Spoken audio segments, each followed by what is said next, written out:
Everybody who met Noela knows that when she has something in her mind, she finds a way to do it, which I think is a big part of the success of the school, because she had a very clear mission of making it happen. There was a project I worked on in Malawi, and the project was published in a magazine. And Noela saw the article and tracked me down and called me and said we have to meet.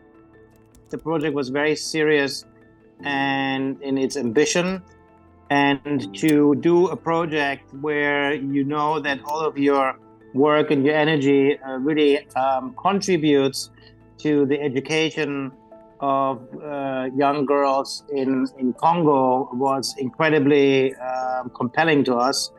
And I have to say, when we talked to Noela, what was different about this project is that the community input, so the local input, was a very big part of it. The first thing was to understand the urban fabric. The second one was to understand how the project is used and who is using it. And the third is who is building it and what are we building it with. You want to use materials that are sustainable in terms of financially, sustainable in terms of the environment, and sustainable in terms of maintenance and the long-term cost that the building has. Passive sustainability, it's the most simple way to think about architecture, which is how and where do you place the building. So it's about orientation. And orientation means you profit from the orientation to north, east, south, west.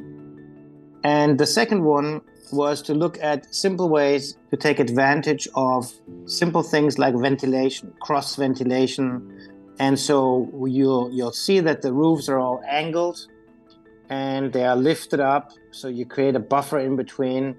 That creates a stack effect, and that sucks out the hot air through the roof. And then that air gets pulled in again through the windows. You basically let nature work for you by ventilating the building. We played a little bit with colors, which is why you'll see that everything that's structural is painted yellow and everything that's for ventilation is painted blue. So there's also kind of the idea to educate the girls about architecture and to see like how does it come together, how does it stand, what are the ideas behind it. It's so rewarding to see that everything is coming together and came together, and to see what you can do and the difference that it can make is really absolutely incredible and super rewarding.